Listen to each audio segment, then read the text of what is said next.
Veja in Portuguese means look. And that's kind of the premise, right? Like, look at how this is made. Look at the cotton, look at the rubber, look at the factory, look at the people behind the product. We're talking about transparency, right? I mean, that's literally the definition of look.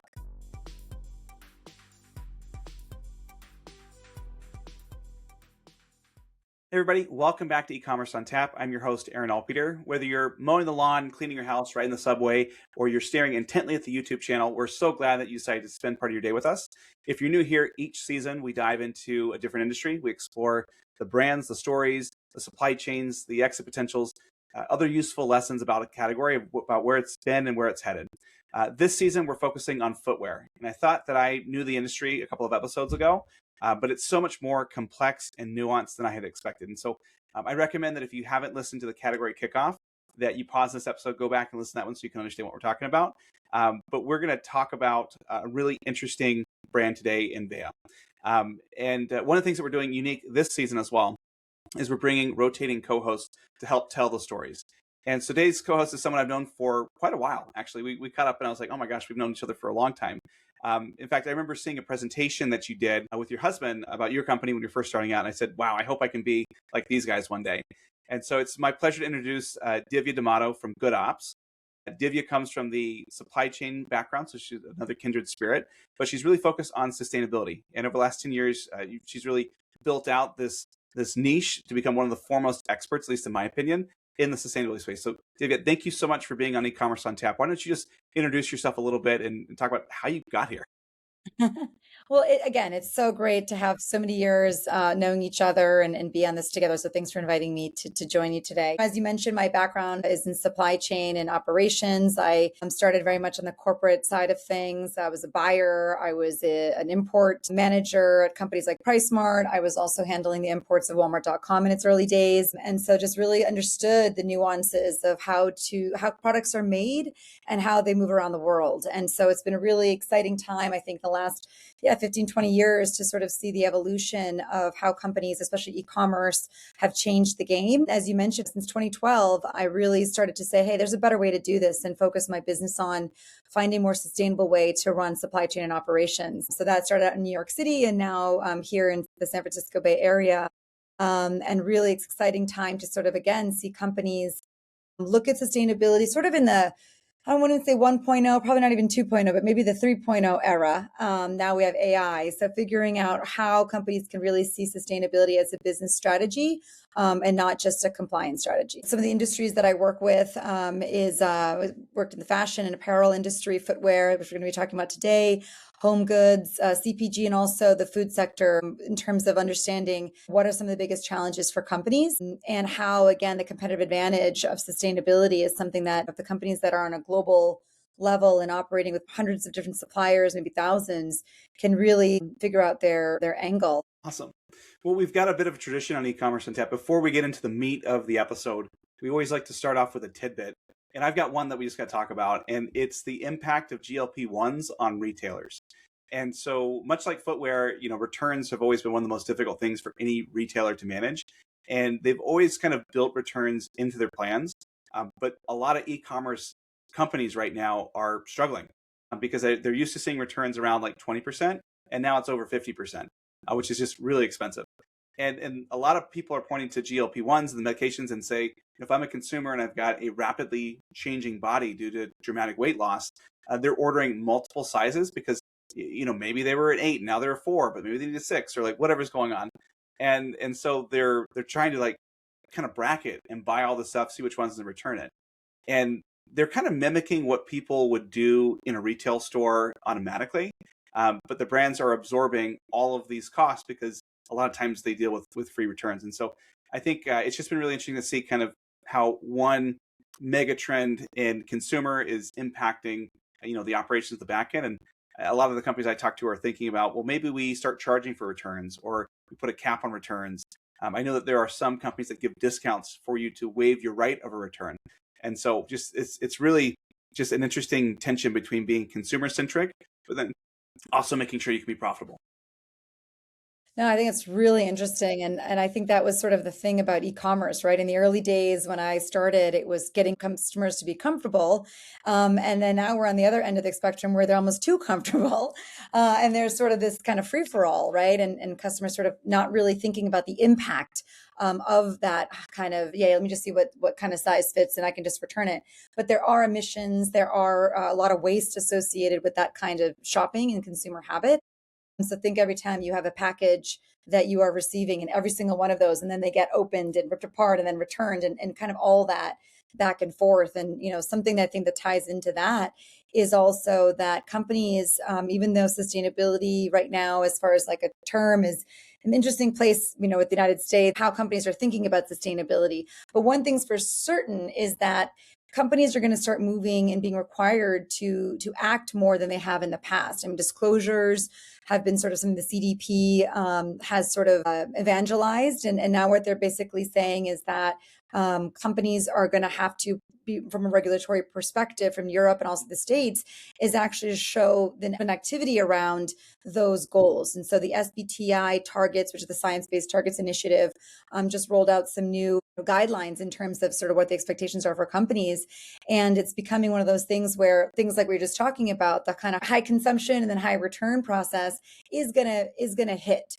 And in terms of whether it hits the brand itself or the consumer or both, we're certainly going to find out. But I do think that is going to have an impact on the consumer experience and probably e-commerce in general. Cool. Well, so before we dive into Veja, I want to start with a broader question, especially given your background and your knowledge, because Veja is usually summarized very simply as a sustainable sneaker brand, and that's 100% true. But I think it's also a little bit too narrow and too small. It kind of flattens the company into this label instead of helping people understand its operating model. And so I want to start with sustainability itself. And so, you spent a lot of time thinking about supply chains, materials, how consumers talk about the impact that's there. And I think that the perception of sustainability has really changed a lot, certainly in the last 10 to 15 years when I've been paying attention. So it's almost as if, like, for a period of time, sustainability functioned almost like a shortcut. You could say that something was recycled or organic or carbon neutral or vegan, whatever. And it was like the headline by itself. But I guess like my question is, what does sustainability even mean in footwear anymore? Is it still a differentiator? Is it table stakes? Is it still in vogue? Like, or has the consumer gotten tired of hearing the word sustainability? Yeah, I mean, it's a really interesting question and something that I spend a lot of my time thinking about. It's really understanding how the work that companies are doing in sustainability actually translates to the consumer. And this is actually something a lot of our clients have asked us is, how do we commercialize the work that we're doing? We're spending all this money and all this investment sort of behind the scenes, but what does that mean? And I think, sustainability kind of took a hit from the marketing side of things because people started to say, oh, wait, when there was an expose or some kind of a boycott, and it was kind of that greenwashing claim that, companies started to figure out, well, how do we sort of communicate the work that we're doing, or what we're doing is actually truly not sustainability, it's just marketing. In the past, it was sort of that brand halo, right? You could sort of have this implication of you being a sustainable brand and sort of build your consumer base off of it and allowed consumers to really feel like, okay, I'm doing something good for the planet. I really like this product, but I'm also doing something good for the planet. And now that just doesn't work anymore. You're going to have to be able to, as a company, really make sure that you can validate those claims. And I think it's really good in many ways. I think consumers are getting smarter. I think consumers don't want the wool, to be pulled over their eyes. And they've seen all kinds of things around recycled claims and vegan claims, carbon claims, offset, et cetera, charitable claims. And I think that, a lot of that sort of became a little bit too vague.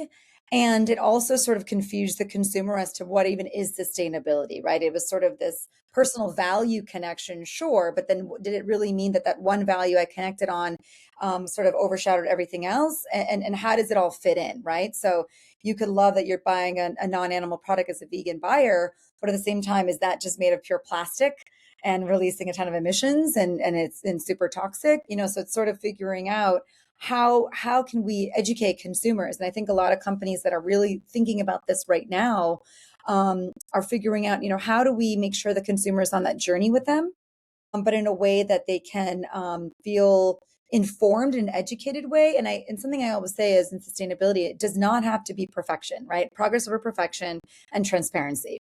And the more you can convey the work that you're doing and the authenticity of that work, I think that's where consumers are starting to get a little bit more. I think the trust is building a little bit more with brands like that versus, again, just slapping on some kind of label.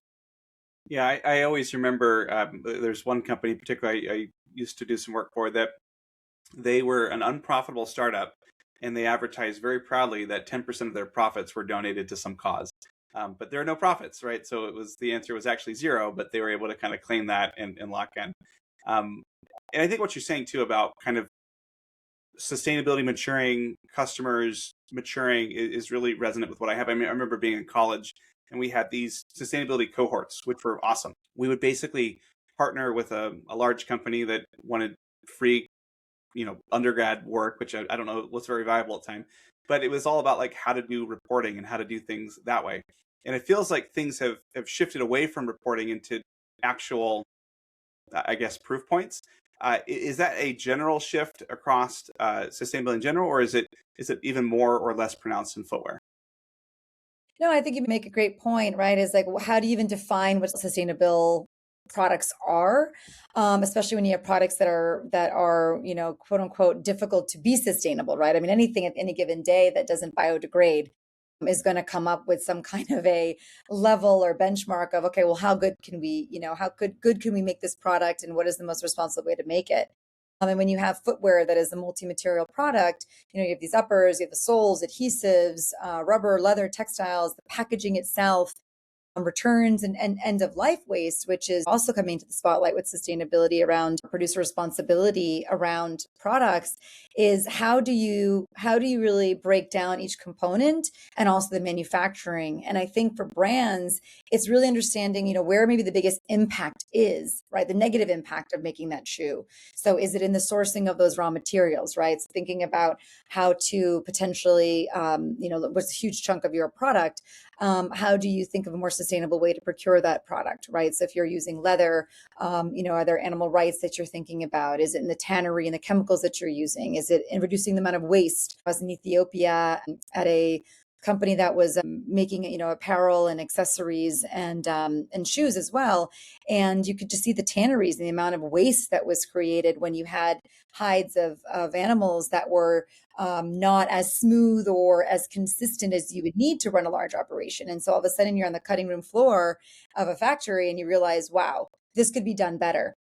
And so helping companies really understand that you can go upstream even further than you might realize and try to figure out ways to sort of find efficiencies for the business itself to reduce waste, reduce costs and all of that, but also think about, hey, this actual more efficient business is actually a more sustainable business. Even things like we met the Ministry of Agriculture and Animal and Livestock and said, hey, these animals, these cows that are being sourced for their leather downstream, is there something we can do upstream, when they're actually being managed in the sort of the cattle farming and be treated better? Right. So again, it's from an animal rights benefit, but guess what? Their hide was actually much more usable downstream. Right. So it's just a lot of different things. And so when you think about what a sustainable shoe is, and as we think about, what it is, it's really in comparison to what else is out there, and really understanding, how can you better assess and make a better, smarter choice as a consumer. I'd also say, though, there are opportunities for companies to raise the bar for themselves, right? And there's opportunities for them to dig in and really, again, see that this is a chance for, again, a more efficient business, a more responsible business. And the consumer, bringing them along in that journey, I think will also make your story and the marketing kind of tell itself. And I think that's why Veja is a really interesting company to study, because it's not necessarily leading with sustainability all the time. It's not necessarily solving every single problem, but they're actually asking us to think about what have they done well, especially in their supply chain. And they work very closely with their suppliers, and they're sourcing, from my understanding, that from the Amazonian cooperatives, and they're looking at organic suppliers and really thinking about how their whole operations of their business is rooted in sustainable practices versus downstream trying to fix and make changes that, again, don't usually hold up when you think about scaling impact and sustainability. So that's super helpful. I guess, how is sustainability showing up in the footwear industry specifically? So there are basically 5 different models when it comes to sustainability in footwear. So cause model, which everyone is very probably familiar with, is Tom's. They're the ones that really launched that buy one, give one, and other brands had sort of followed that suit. The second would be materials model. So Allbirds, as we know, is the obvious example. And RIP. using more renewable raw materials. But as we know, also Allbirds is now apparently an AI infrastructure company. And number 3, we have the recyclability model. So think of companies like Rothy's. They use waste of other products and kind of turn that into a new product. Circularity. So that's something that's theoretical, where you have an existing shoe, but then you're able to fix it, right? So repair, take back, resale. And we know like Patagonia and companies like that have done really well, not necessarily in the footwear space, but really evangelize the long-term use of high quality shoes. And then of course, transparency, right? Just the radical openness about where the businesses source their products, and then the impact that they're making. And the importance of transparency is because it's, again, not progress over perfection, right? It's making sure consumers really understand that this is a journey, and that there's a lot of, especially for an existing brand, reconstruct if you want to move towards sustainability. And so that transparency becomes really key. So, as we get into talking about a brand like Veja, we're not just asking, is this shoe sustainable? What we're really asking is, which version of sustainability is this? So that's interesting. So we've got these 5 models. Do companies typically just pursue all of these at once? Or is it like they pick one? Or if you only do one of these, are you considered to be more or less sustainable? Yeah, it's a good question. I mean, sustainability is never really done, right? It's an ongoing, moving target. Each model solves a specific problem, but it doesn't necessarily solve all the problems, right? It has weaknesses as well. And so when we think about the cause model, sure, it's easy to understand. You have Tom's built a cultural phenomenon. And from a weakness perspective, it's not necessarily changing the shoe itself, right? There was a social impact side of things. People got super excited, but they never actually, I would say, made an impact on the environmental side of things. And in fact, they moved some of their manufacturing to China at a very pivotal moment. And I think, the brand suffered a little bit from that. The materials model, of course, goes deeper. Allbirds helped to make that lower impact materials mainstream. And they were calling themselves the lowest carbon shoe, right? That was something that, back to this whole idea of, in comparison, how sustainable were you? And I don't think anyone had ever measured the carbon of that specifically of the shoe. So them Allbirds coming out with having the lowest carbon shoe was a really smart moment, I think, in the space, because it really kind of called to attention, well, how much carbon does it make to make a shoe? So I think that the material story, it has to be beyond just like design, sourcing, but also figuring out, how do you have the right discipline when you're calculating how to make that shoe, and from a responsible environmental place, something that they did quite well. The recyclability model is even deeper step. Recycled plastic becomes yarn becomes a knit upper, and the production system becomes part of the brand's identity. But even there, recycled material can become less differentiated over time. People always talk about recycled plastic, but do you have a better system, or is it just a better claim? Because at the end of the day, it's still plastic. So we have to think about, what is the long-term impact of that on the environment? Circularity is probably the most intellectually appealing one, and the hardest, probably commercially. Everyone likes the idea of keeping products in use longer, but shoes are hard to disassemble. They're hard to recycle cleanly, and repair can be very labor intensive and sometimes quite costly. So circularity often becomes a strong trust signal before it becomes a real profit engine. And I think circularity in the repair side of things really only works when you have such a high quality product, where that long-term use and repair really means something. And sometimes it's not just even the quality, but that the brand is so strong. So it's something that, certain companies like a Nike or what have you, it makes sense. If you invest in that pair of Nikes, you're going to want to keep them for a long time. And Veja sits in this transparency model. The point is not only that they use better materials, is that they invite consumers to look at the system, right? They have a lot of information on kind of the cotton that they use, the rubber, their factories, the wages that they pay their workers, the producer relationships, their perspective on repairs, and also the trade-offs. They're not just saying, trust us, right? This is better. They're saying, hey, look at how we built this. We want you to be part of that journey and connect to our brand based on that journey, which I think, sets up sort of a different relationship with the consumer. And if you show the supply chain, kind of under the hood, what does that do for that relationship? And can the supply chain itself actually become the brand? Mm. That's a really interesting question, and I think it's a good intro for Veja. Their particular brand of sustainability is all about transparency, like you said, and they could have become like a niche ethical shoe. They could have been like the earnest, crunchy, worthy, granola small company that was out there. Did they go about starting as a sustainability shoe, or did it start as something else? Yeah, no, and I would say based on because of their operations and their supply chain, there was sustainability first in operational logic, but not necessarily sustainability only in consumer appeal, right? And we know this in sustainability brands. You need to connect with the consumer based on the design, the connection, the quality, and that's what's going to really make the consumer really feel close to that brand. And so, if the shoe had only been sustainable, it probably would have stayed small.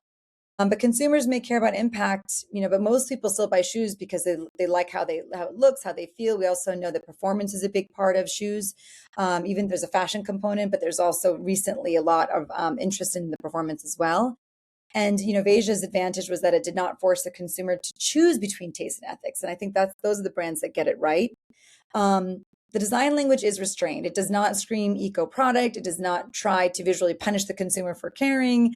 Not to say that all sustainable brands mean that the design is bad. It's just something that they've definitely prioritized design and connection to the consumer's needs first. It fits into this white sneaker trend, which is very popular right now, the minimalist wardrobe, which is that kind of quiet luxury trend that's happening right now, the premium casual uniforms. So sustainability is the sort of foundation, but it's not the entire consumer proposition. And I think that's where they really have an edge. Yeah, you're right. I think for so long it was like sustainability was almost an excuse for not having a good product. You're like, yeah, but it's organic, or we help the elves or something. Like there'd be all these claims that were there. And so I think, not just about footwear, but Vea is a really interesting case study for lots of different reasons. And I think that kind of gets to the core of what we're going to talk about in this episode. It's not that they made a sustainable sneaker. Lots of people have done that. But what they did is they moved their marketing spend into their supply chain. And so that's the part that I'm really looking forward to getting into. Yeah, I think it's fascinating. I think that they were super smart to find money and find dollars within their operations. And, the fact like that most sneaker brands, the factory is the backstage, right? Most consumers are not asked to even think about or care about what it took to actually grow the cotton or who tapped the rubber or how workers were paid or whether the shoe can be repaired or not. Most normal sneaker companies, the shoe is made and then the meaning kind of gets layered on top of it through ads and athletes and celebrity campaigns and sort of performance mythology and the cultural sort of heat around it. But the fact that Veja tries to build the meaning before the shoe is assembled, sort of behind the scenes, but also at the forefront for the consumer to connect to, the cotton, the Amazonian rubber, the factory standards, they've made it a big part of their story, and it resonates pretty strongly with the people that really believe in the Veja brand. Yeah. All right, we've had a lot of setup here on sustainability, and let's dive into the actual story of the company. And let's start with the founders, because I think this is where they start to make a lot more sense with everything we just talked about. And so our two founders are Sebastian Cope and Francois Gislain Morelian. And the first thing you got to know is that these guys were not sneaker people. They didn't come out of Nike. They weren't elite runners. They weren't footwear designers. They weren't even sneakerheads, from what I can find. They met when they were about 14 years old. They were both growing up in France. They both eventually studied economics. And there was a period of time where they were both living in New York and in DC, kind of doing the finance stuff that would be there. And after a few months of kind of landing this career that they've been studying for, they realized that this was not the life that they wanted.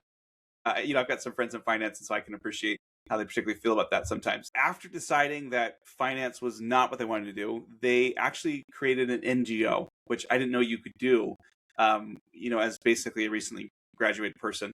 But they started an NGO called Fair Planet, and it was really interesting. I mean, what I was able to find about it was kind of like a research and consulting NGO about sustainable development, ecology, social development, and economic justice. And this was early 2000s that they were doing. This was just starting to come into vogue of what people were looking at. And they started contacting major French brands to see if these companies were willing to discuss these topics. And because there were very few other people who were doing this, they began having very serious conversations with very serious companies. And in the course of about a year, they studied roughly 70 projects across countries like Brazil, China, India, Bolivia, Vietnam, Australia. And they were looking at things like pollution reduction, environmental practices, social conditions. I mean, it sounds like the dream for an undergrad who cares about sustainability. Yeah, that definitely sounds like they were living a dream. And, I think that they found sort of this opportunity, right? So sort of what we were saying about having a sustainability first operating logic. I guess the natural question is like, why did these two French environmentalists decide to get into sneakers? I mean, there's a lot of different products that they could have chosen, like coffee, chocolate, t-shirts, bags, cosmetics. Why shoes? Yeah, it's a really interesting question. I think part of it is that their NGO is going through and studying all these different types of industries and approaches. And they were really getting a crash course in what the world economy looked like and how things were interrelated and just that system, that mechanism. And so when you think about sneakers, they are ordinary enough that 7 billion people on the planet know what a sneaker is. You don't have to teach them what it is. But they're also complicated to kind of show all of this globalization in your hands. When you stop to think about it, you're wearing globalization on your feet. The canvas for the cotton came from a different place than the rubber. The upper might be leather or synthetics, recycled polyester, some other textile. You've got chemicals in the form of the glue. You've got factory labor, usually low cost and kind of some social impact considerations there. You've got international logistics as you're moving these things around. And so all of that adding into end of life waste. And so the question that they kind of had at the beginning was, if we could build a consumer product differently, what would we start with? And if we wanted to have the biggest impact on things, perhaps a sneaker is a good place to start. Yeah, and this is a very different founding story than what you'll hear virtually anywhere else, right? I mean, Sebastian's talked about this directly, and he said that they looked at a sneaker and asked what each part was made of and where those materials came from. And so the canvas is what led them to cotton, the sole led them to Amazonian rubber. You don't really see this that often. Most brands are thinking about, or consumer brands are thinking about what the customer wants. Then they kind of work backwards, right? What does the customer want to feel? What is the image that they want to project? What's the price point that they will tolerate? What trend are they responding to? But Veja started further upstream. Where does the cotton come from and who grows it? What are the workers paid? What does the rubber economy support? Where is the shoe assembled? What does the factory relationship look like? What happens when the shoe wears out? These are deeper questions for founders to really think about and think on. And I think when you're starting to build a sneaker brand with these questions in mind and at the forefront, you'll see a very different brand emerge, right? And providing a different kind of outcome and connection to their consumer because they're starting at a very different point. It probably explains a lot of why Brazil became so central to this story as well. Yeah, that's right. I mean, they are famously tied to Brazilian supply chains. I mean, the organic cotton comes from there. They have wild rubber from the Amazon, the factories in Brazil, I believe. This really all started because they were visiting the country doing these research projects through NGO, and they came up with the idea of founding the sneaker brand that was rooted in sustainability and fair pay. And they searched for the materials that led them to small producers of rubber and organic cotton in Brazil and in Peru. And so they decided to establish this in 2004. And again, they're in their early 20s at this point. And according to an article years later from The Guardian, they said that they started with about 5,000 euros and an equal amount of idealism and naivete. And the goal was just to casually reinvent the sneaker from A to Z. Yeah, and I think that that's what's so fascinating, right? Is the part that people, usually ask about is like, well, how did they learn how to make the shoe? But they actually didn't. It was sort of fascinating. But what Sebastian had said is that they actually approached it by deconstructing the sneaker or a sneaker, right? And they looked deeper and they saw, okay, well, there's this canvas, and well, what is made up of this? Well, okay, if it's cotton, then where did that cotton come from? And they looked at the sole, and then they asked, well, okay, this is rubber, but where did the rubber come from? And they kind of follow the components backward through the supply chain, which sort of led them, to figure out ultimately how to make that shoe. Yeah, and I just want to go back to like 2004. That was a long time ago. That's before the iPhone, right? Before Facebook, before Shopify. I mean, there was no Sourcify that could help you find a factory. And they effectively had to find three things at once. They had to find organic cotton producers. Again, I don't know how developed the internet was in Brazil, so you can imagine how they're just going out and trying to talk to people and, let's define what organic is and let's find these people. They had to find a source for the wild rubber. And then they actually had to find factories that can make the shoes. Luckily, Brazil has a pretty robust, strong footwear manufacturing ecosystem, even though it's basically all focused on the domestic market. But still, they had to find factories that were willing to make the product at a different quality level and with different ethical standards than maybe would have been the norm. And so this is very clearly a radical departure from what other companies at the time were doing. How do you think their past experiences doing the NGO and kind of seeing all these different things shaped their definition of sustainability? Yeah, and I don't think it's far-fetched to say that they became frustrated by the gap between corporate language and operational reality. They saw companies talking about social responsibility and sustainability, but they kind of realized that those claims were often just living in the marketing layer. We talked about greenwashing. I think they were looking to build something a little bit different. And so where impact was not adjacent to the product, but it was in that day-to-day operations and basically inside the product itself. And actually, that's where the name Veja becomes, sort of interesting to look at. Veja in Portuguese means look. And that's kind of the premise, right? Like, look at how this is made. Look at the cotton. Look at the rubber. Look at the factory. Look at the people behind the product. We're talking about transparency, right? I mean, that's literally the definition of look. In other words, the name is not just branding, it's actually an instruction. And I think that's, quite a beautiful way of sort of, again, bringing the consumer into the story. But it also brings us back to the sustainability conversation we started with. Veja did start as a sustainability company in the sense that the founders were trying to build a product that was much more responsible, thinking about ecological materials, of course, the supplier economics, and making sure that there was responsibility in production and transparency. But it was sustainability as an investigation and supply chain as sort of a design concept. But they recognized the shoes still had to be desirable to the end consumer. So, it had to look good enough to wear without explanation and definitely competing with what was on the market. It had to fit in someone's actual wardrobe. It had to be thinking about the trends that were happening, out in the marketplace. And it had to work as a sneaker before it could work in any other way, before it was sort of a statement. And the product is quiet. But the company is loud. And only when you look underneath, right? When you think about what they've actually built and how they have really stood apart from the rest. When someone buys Veja, they're not necessarily walking around shouting, okay, I care about Amazonian rubber and organic cotton, right? They're wearing a clean sneaker, but if they want the deeper story, it's out there. And I think for other brand lovers of Veja, it's sort of that acknowledgement, right? Like, oh, I see you and you see me, or Veja, look, right? So I think Yeah. that connection is definitely there. If you know, right? So I think that's super cool. I mean, that kind of reminds me of just the importance of names. I love this idea of just look, if we're going to build a company around sustainability.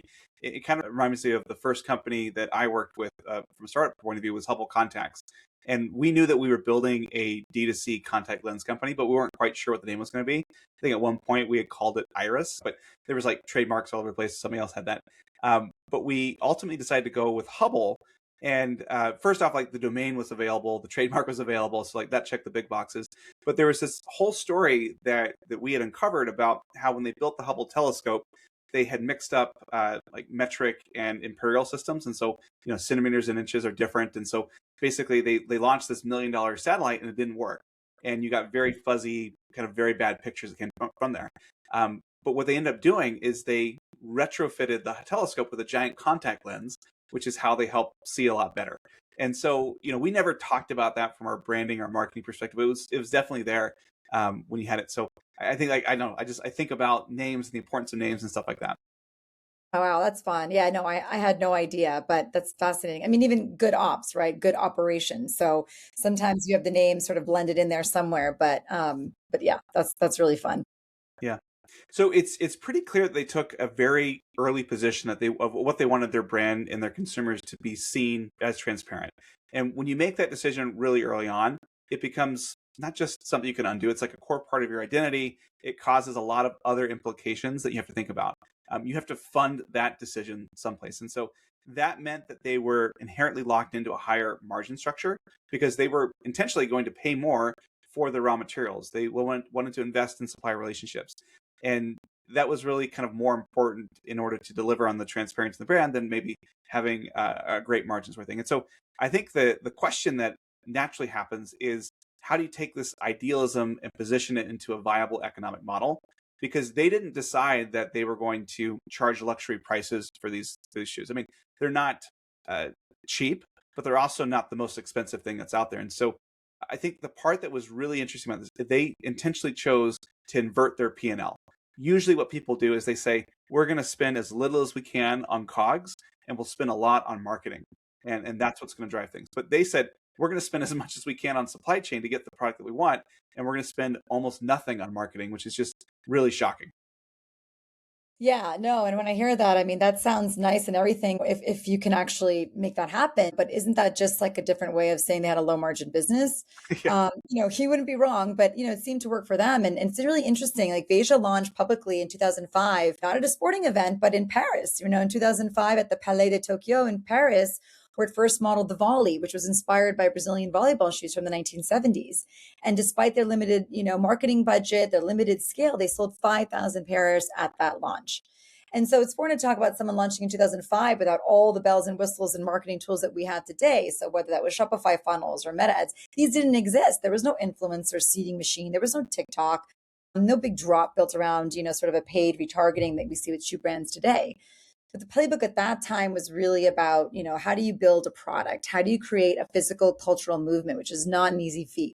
How do you get press? How do you get buyers interested? And how do you move through sort of the retail, the selective retail cycles, right? So I think that the fact that they chose to launch in Paris at the Palais de Tokyo is interesting, right? Again, it wasn't necessarily what you would think for a sneaker brand, but it was it is an art and cultural venue. And I think from day one, they did things differently, right? They were presenting not necessarily as this sort of footwear brand. They were actually talking about something closer to design, to culture, to ethics, and of course, Parisian taste. They are French after all. Yeah, it's really interesting because they're being very intentional and saying, look, we're going to launch with one SKU almost as a proof point. And it's like they were trying to prove that one simple sneaker could carry a very complex supply chain story. And I'm not sure quite what the price was in 2005, but the volley today costs between $145 and $170, depending on like the canvas, the leather, the suede, or the option you're choosing. And so the goal here wasn't to have like cheap ethical footwear. They really wanted to be in that premium accessible zone. So it's expensive enough to support higher upstream costs, but not priced like a luxury brand. And the founders were not saying we're going to make a radically expensive ethical shoe. We want to make something that can live near the mainstream, clientele and consumer. But we're going to make sure that we can afford it by not spending on traditional advertising. And so one of the things that's really cool is they kind of wear this badge of honor where they lean into this no ads moniker. And it's this explanation that talks about how, producing a pair of their shoes is like 5 times more than what it would be elsewhere because of their raw material, their environmental, their worker right commitments, etc. And it's just like they lean into this fact, like, oh yeah, we don't do ads. Why? Oh, you get a question like, here's all the stuff of where we're spending that money on. So it's this really kind of like slow burn piece that starts to resonate with people who care about this. Yeah, no, definitely. And I think that like a slow burn, right, in terms of building that brand loyalty and that brand interest. For several years, they were in France, but by 2008, they began expanding beyond Paris and France, and first to London, then eventually to Europe more broadly. And I think that intentional strategy and really focusing on establishing credibility first. I'm thinking about the selective doors that they wanted to get into second. And then third, really thinking about the global awareness of their brand. That helped them to really build, I think, a very strong loyalty and understanding of kind of who they were, but also what the brand itself stood for. And they didn't even open up their own flagship stores until many years later. And of course, before direct to consumer infrastructure became sort of the default consumer brand playbook, which we see now, Veja grew through just very selective distribution. It was very smart play through boutiques and department stores, concept stores, of course, ethical fashion shops, and then kind of the crown jewel with sort of the high status fashion retailers. And throughout all of this, their supply chain was really the differentiating factor. What was actually different, though, about what they did? Oh man, I love this. As like as a fellow supply chain nerd, I dug into this so hard because the key thing here is that they didn't just choose better inputs; they intentionally chose harder relationships. And so, what I mean by that is like a brand can buy organic cotton on the open market. They can buy recycled polyester from a supplier. You can use natural rubber and say that it's responsibly made. But what Veja did was take the sourcing relationship itself and embed that into the product. And so rather than just finding qualified suppliers who could meet their quality requirements at agreed upon cost, they went like so deep. And they wanted to know actually who was it, what was their name, who's producing the material. Is this person fairly treated? Are they paid fairly? Can you explain the chain of custody about how the cotton or the rubber gets from the earth to my factory? And is this a sourcing model that's good for the community that supports it? And so just think about like the amount of detail that they went to is just mind blowing. Oh, I mean, absolutely. Like, let's take cotton, for example. If you buy organic cotton through a generic broker, you might get a certification and some sort of details, but you don't necessarily get a clear relationship to the farmers or economics, behind the farm. And I think from what I understand, Veja wanted cotton that could be traced back to producer associations, which really speaks to their desire to have that authenticity and transparency. And, its cotton is grown by farmer associations in Brazil and Peru, and I think back in 2024, they purchased more than 280 tons from 1,350 families in these two countries. They also pre-financed up to 50% of the harvest in advance. And we know that the work in sustainability, sometimes that is the missing piece. It's not out of a desire of not wanting to do it, but it's the financing. So when you have brands really stepping up to make that happen, it's really makes the difference, for those lives, but also for the company. They also set a price that was decorrelated from the market to protect these communities. So it wasn't just a one-time, relationship, right? So these communities were protected from those wild swings and volatility of the market. I also think one of the most interesting things too is actually how they dictate how the cotton is grown. So, organic cotton usually means most people know no synthetic pesticides or fertilizers, but Veja goes beyond this. They're into agroecology as well as also the producer associations. So that matters because it ties the cotton to the farming practices and the livelihoods, not just a label on the product. And this is something that again comes up in sustainability is oftentimes we're thinking about environmental impact, but not necessarily the social impact. So they're really kind of harnessing both of the true two pillars of sustainability here. They have taken steps to manage climate exposure, and they say that the northeast of Brazil has 60% chance of drought every season, which can really impact their supply chains.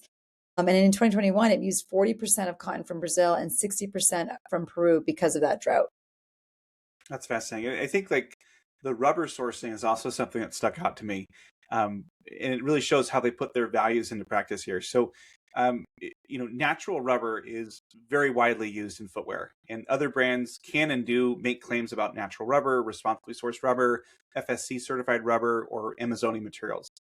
And so the distinction isn't that they just found rubber in the Amazon; it's that they source their rubber with seringueiros, I think is how you say it, or rubber tappers. And these are people who harvest wild rubber from trees in the forest, and they describe them as like harvesting in a circuit. So they allow these trees to regenerate. The rubber season runs basically from April to November, and each of these seringueiros harvest about 400 kilograms per season on average. And so like they're paying 3.5x the market rate for this method. But their logic is that if they can help people earn a meaningful income from a standing forest, then there's no reason to cut down that Amazon rainforest and move the land toward cattle or logging or other deforestation linked activities, which is just like you think about it, you're like, oh my gosh, of course. Like if you really cared about this element, if you want to keep the rainforest there, yes, you can give a bunch of money and pay people to not chop something down, but better for them to actually, build their living off of having a healthy forest. And it's such an important thing so much. Oh, yeah, no, I love that so much because when you take a step back and look at this from a total ecosystem perspective, it makes so much more sense. The core logic behind the idea is that if I can save the rainforest by paying a little bit more for rubber, I'd 100% do that. And I think that's a great example of what they've done. And regenerative agriculture or regenerative farming is actually one of the ways to kind of have a win-win situation, right? You're taking the benefit of that particular ingredient or material, but you're also ensuring that there's a longevity and a future for that particular forest or farm. Yeah, I mean, we start telling these stories, and it's very clear how they got to be where they are with this no ads policy. Yeah, definitely. And I think that their stance on recycled materials is also really refreshing. A lot of brands use recycled plastic as a marketing shortcut, but to be fair, recycled inputs can be better than virgin inputs, of course, but the word recycled doesn't necessarily tell you who collected the bottle, who sorted it, who got paid, or the chain of custody was even real. Veja had a traceability gap in its recycled PET story. And instead of just living with the claim, it worked with catadores in Brazil to make the bottle to textile chain more visible. Again, speaking to their whole transparency ethos. And this is the difference between using recycled material as a claim and building recycled material as a system. And trying to also get ahead of reducing the amount of virgin plastic that gets into the landfills and into communities. Yeah, it's really interesting because I think when you look at their particular brand of transparency, it's not only just disclosing the good parts, they are actively like disclosing things that create questions. And so whether it's saying, hey, there's drought risk in Brazil, or there's traceability gaps in this PET, or we're going to quietly shift some of our production to Portugal. I mean, these are the things that it's still not a perfect circular object, but real transparency is not just showing your halo and shouting your virtues. It's also showing the place where you're still a work in progress. I think that's just is so interesting that they've embraced it to that core. Yeah, and just curious, I mean, when it comes to selecting Brazil as their manufacturing hub, was it due to proximity to the raw materials, or was there something else that pushed them in that direction? Yeah, so I think most footwear brands go to big Asian manufacturing hubs because that's just where the capacity is, the cost structure, a lot of the component ecosystems are there.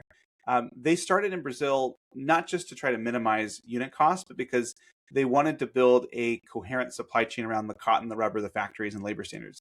And so they've historically said that all their factories are in Brazil, because they're able to emphasize and measure strict labor laws and worker rights and things like that. I think they said that like 75% of their production is fair trade certified. And the company contributes like 1% of the cost of each pair to a worker managed community development fund. Although in 2023, they did secretly uh, launch production in Europe, and they moved about 100,000 pairs to Portugal before kind of communicating it. So they were testing into it to see what was there. But they said that they chose Portugal as their secondary site because it had fair and similar working conditions to what they were emphasizing in Brazil. And that's amazing. I think that what gets me is like all this work and effort that they've put into the brand and the infrastructure. It's really something that they've actually really built into the quality of their products, really living and breathing beyond and into the supply chain. And I think that they've been at this for, a long time at this point. The thing that's And crazy is like they did all of this stuff before they launched. It isn't as this like they did this and then 20 years later got to this. It's like, no, we're gonna do all of this stuff and then we're gonna sell a shoe. And that's the part that yeah, just blows my mind a little bit. I agree. And I think the integrity of that work really shows up. In 2017, The Guardian just started describing that Veja got that credibility, right? As a rare sustainable fashion brand, but that just doesn't look like one. And in the sense that it was sitting actually and could hold its own in Dover Street Market or Selfridges or Matches Fashion or Net-a-Porter. And I think what that means is that it effectively shifted from an ethical niche brand, with one that had real fashion credibility, which is no small feat. Think about it. Veja was no longer being sold for just like good for planet context. It was sitting next to normal fashion products because that product was competing aesthetically. And I think that that's a great model for many other brands looking to go into the fashion space, footwear or apparel, to look to. Yeah, that feels like it's really hard to break out of that ethical or sustainable or even like just the niche pigeonhole. Have you seen other brands in the past? I mean, I feel like it's really easy to get typecast as a brand and always assume that this is what they are and this is what they're always going to be.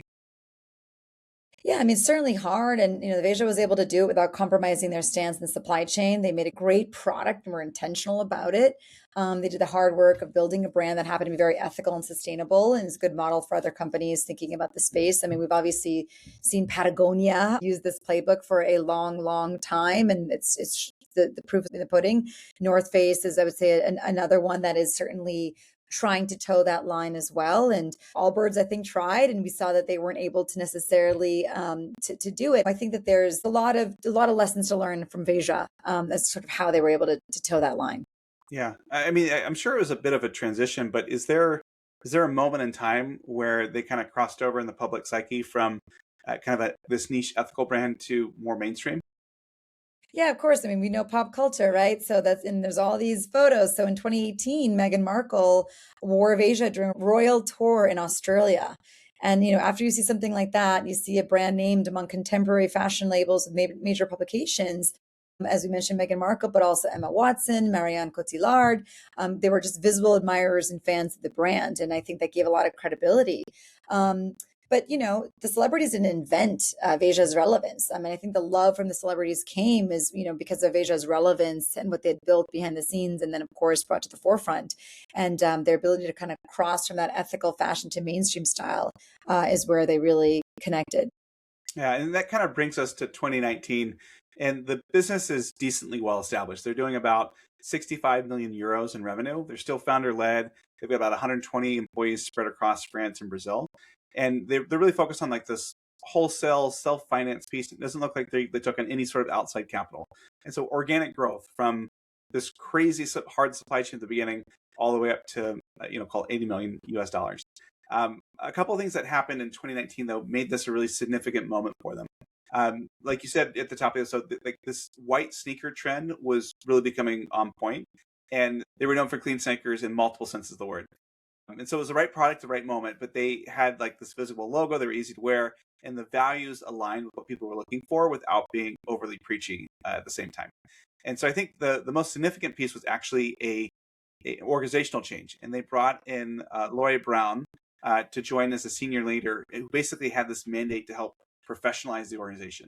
And the founders were still very much involved, but Laurie joined to form like this leadership triumvirate. And she is a French executive with a very long background in retail and brand management. She's just like known as a really good brand operator. And she helped turn them from like this founder-led project into a structured company that was capable of handling all the demand that would come from international expansion. And so by 2023, they surpassed over 200 million euros in sales. And by 2024, they were targeting 280 million in sales. And that's like 4 million pairs sold globally with 500 employees across France, Brazil, and the United States. Wow. And, she really did do a phenomenal job. She did decide to leave in 2024, which is interesting because at that moment, the founders really did step in to handle the day to day, which is at that point in the scale of a company is not as common. When founders hire a full-time CEO, usually it indicates it's a step towards an exit, or maybe towards the founders maybe stepping back a little bit from the business. And it is unclear. We don't really know why she left or why they did not replace her per se.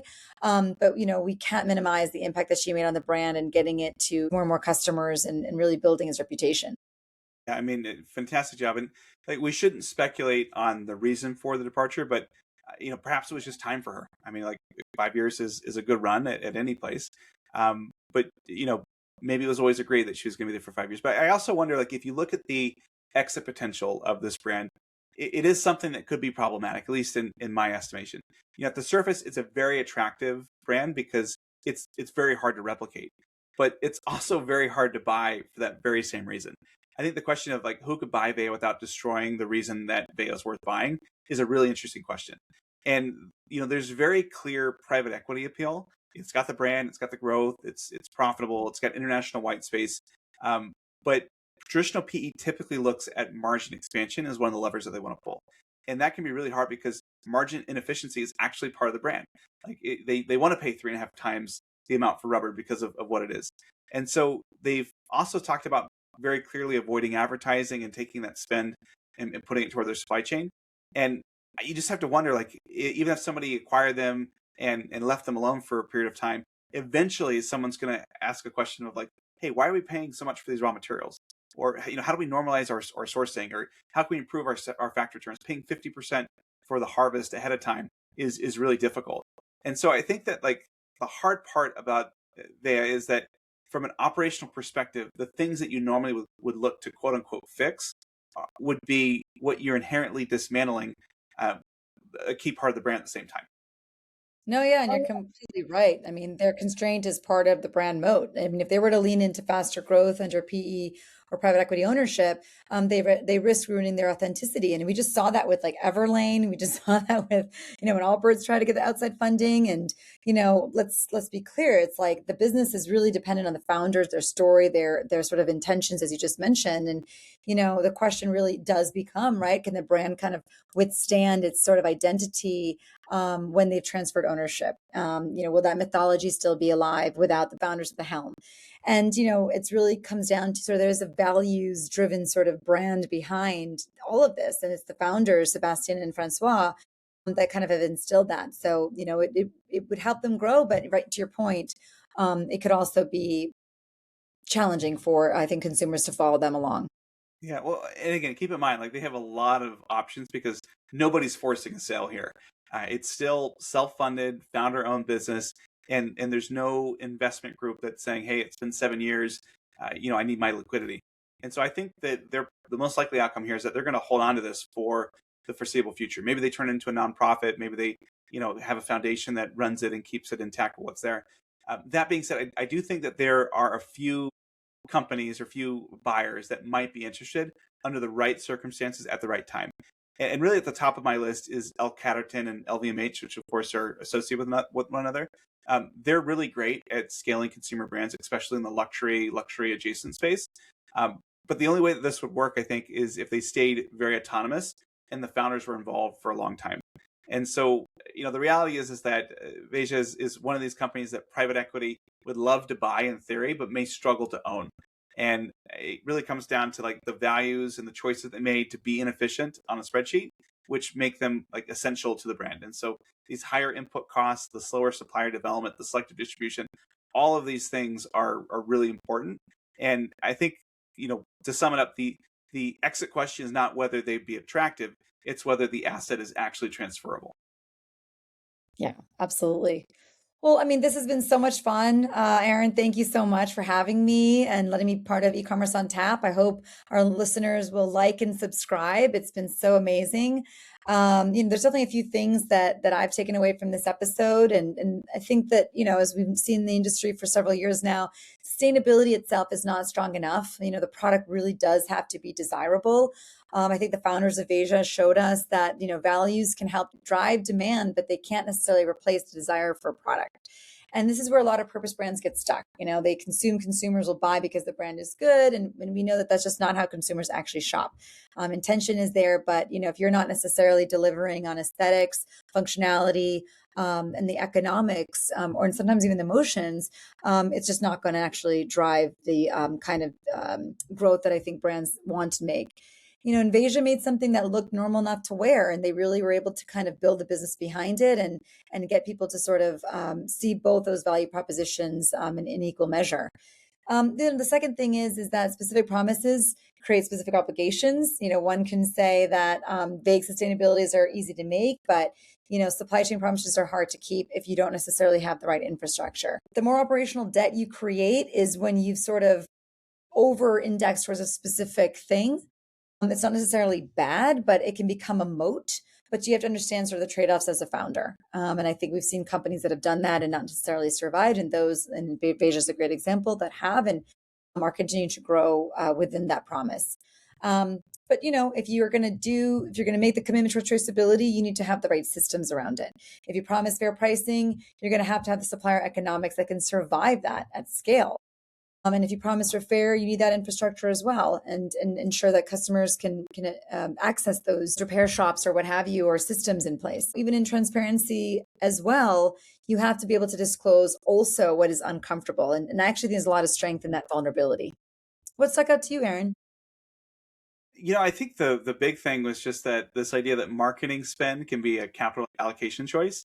I mean, the fact that they've stayed true to this no advertising stance is really a testament to the values that they've created and the core beliefs that they have. And they kind of ask their question of like, are we spending money to create a perception, or are we spending money to create a proof point, and we'll just trust that people will rely on the proof. Those cogs that they have, the really high cogs, if done correctly, can really be an element of brand equity, but only if the consumers understand it. So I think that one of the things that's interesting about what we've dug into is that the customer cannot see the reason why you have a high cost structure, then it's just a margin pressure, right? It's just a low margin business. But if they can understand it, it becomes this trust badge and things like that. And so I think that that's a relevant lesson for any premium CPG or D2C brand. Better ingredients, better factories, better labor standards, better packaging, all of that can be valuable, but only if your customer understands the trade-off and signs up for that trade-off. And so I think that, kind of what you said, the lesson for me isn't that sustainability matters. It's that it only matters commercially when it becomes real enough for the customer to trust. So this has been fun. Thank you so much for coming on this episode. It's been a lot of fun. Yeah, we'll have to do it again sometime, but thank you so much for having me. Of course, we'll do it again. We started this episode by talking about whether sustainability was still in vogue. And I think Veja gives us a really clean answer, but it's not a yes or no answer. And it's something where it still matters, but not in the way that it used to. And it's not enough just to say that you're recycled, you're organic, you're vegan, etc. You have to shift from this halo effect to the overall proof. And so they didn't sell just a sustainable sneaker. They built a proof system that was underneath that sneaker.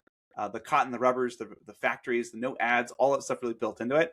And so I think the lesson that we should take away isn't to, just be sustainable. It's that you have to know where the brand trust is actually created. And if the trust comes from operations, then your operations, can't be backstage. It's got to be front and center. And so this was an absolutely wonderful episode of E-commerce on Tap. And thank you guys for listening. We'll be back next time.